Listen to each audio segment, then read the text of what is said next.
সে অনেক অনেক বছর আগের কথা। ইসলামপুরে বাস করত আব্দুল্লাহ নামের এক লোক। সে একটি দোকানে কাজ করত। আব্দুল্লাহর এক ছেলে এবং এক মেয়ে ছিল।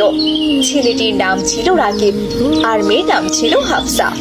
স্ত্রী সন্তানকে নিয়ে বেশ সুখে কাটছিল আব্দুল্লাহর দিন। একদিন আব্দুল্লাহ কাজ শেষ করে বাড়িতে ফেরে। আসসালামু আলাইকুম আব্বুজান, আপনি এসেছেন? বাহিরে প্রচুর গরম, আপনি বসুন আব্বুজান, আমি আপনার জন্য পানি নিয়ে আসছি। কেমন? ওয়ালাইকুম আসসালাম। ঠিক আছে মা, নিয়ে এসো। এরপর ছোট্ট হাফসা তার বাবার জন্য পানি নিয়ে আসে। তার বাবা পানি পান করে মেয়ের উপর ভীষণ সন্তুষ্ট হন। মহান আল্লাহ তাআলার কাছে লাখ লাখ শুকরিয়া যে আমার ঘরে এরকম একটা মেয়ে সন্তান দিয়েছেন। মা হাফসা, রাকিব কোথায় গেছে মা? আব্বুজান, ভাইয়া তো আম্মুর সাথে রান্নার কাজে সাহায্য করছে। দাঁড়াও, আমি এক্ষুনি ভাইয়াকে ডাকছি। ভাইয়া, এই ভাইয়া, এই দেখো আব্বু চলে এসেছেন। হাফসার ডাক শুনে রাকিব এবং তার মা চলে আসে। আসসালামু আলাইকুম। ওয়ালাইকুম আসসালাম। তুমি চলে এসেছো, খুব ভালোই হয়েছে। জানো, আজকে বাড়িওয়ালা এসে গত মাসের ভাড়া সহ এই মাসের ভাড়া চেয়ে গেছেন। বলেছেন কদিনের মধ্যে সমস্ত ভাড়া না দিলে বাড়ি থেকে নাকি বের করে দেবেন। এবার কি হবে তুমি বলো তো? তুমি এসব নিয়ে একদম চিন্তা করো না, মহান আল্লাহ তাআলা নিশ্চয়ই আমাদের সাহায্য করবেন। আমি এক্ষুনি মালিকের কাছে যাচ্ছি, গিয়ে এ মাসের টাকাটা চাই। যদি টাকাটা দিয়ে দেয় তাহলে সে টাকা থেকে 2 মাসের ঘর ভাড়া পরিশোধ করব ইনশাআল্লাহ। এই বলে আব্দুল্লাহ দোকান মালিকের কাছে যাওয়ার জন্য রওনা দেয়। কিন্তু সে হঠাৎই দেখতে পায় একটা মাঠের মধ্যে দোকান মালিক দুটো ছাগলের বাচ্চাকে ঘাস খাওয়াচ্ছেন। এই দেখে আব্দুল্লাহ সেখানে যায়।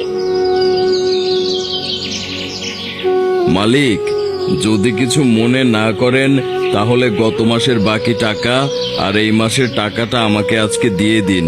আসলে আমি নিজে ইচ্ছায় টাকাটা চাচ্ছি না, কিন্তু চাইতে বাধ্য হচ্ছি। আমার যে 2 মাসের ঘর ভাড়া বাকি আছে, আপনি আমার বেতন দিলে তবেই আমি ঘর ভাড়া দিতে পারবো। তা না হলে যে বাড়িওয়ালা ঘর ছেড়ে দিতে বলবেন। আরে আরে আব্দুল্লাহ ভাই, তুমি এত চিন্তা করছো কেন? এই নাও 5,000 টাকা। এই টাকা দিয়ে তুমি তোমার ঘর ভাড়া দিয়ে দিও।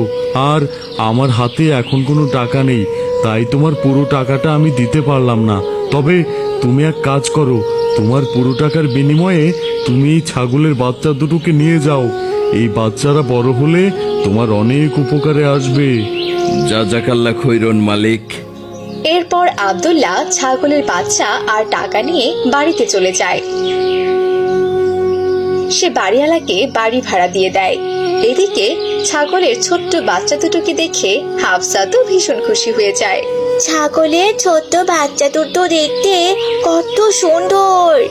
আল্লাহর সৃষ্টি কতই না সুন্দর, মাশাআল্লাহ। আমি এই ছাগল দুটোকে বড় করে তুলবো আর আজ থেকে ওদের সাথে খেলা করব। তবে ওরা যেহেতু আমার বন্ধু, ওদের তো তাহলে একটা নাম দিতে হয়। কি নাম দেওয়া যায়, কি নাম দেওয়া যায়? পেয়েছি, ওর নাম হচ্ছে বাদশা আর এর নাম হচ্ছে বাদল। এখন থেকে আমার 2টা বন্ধু হলো, বাদশা আর বাদল। এরপর থেকে হাফসা সে ছাগলের বাচ্চা দুটোর সাথে সব সময় খেলাধুলা করত। তাদেরকে খাবার দিত, এমনকি মাঝে মাঝে গোসলও করিয়ে দিত।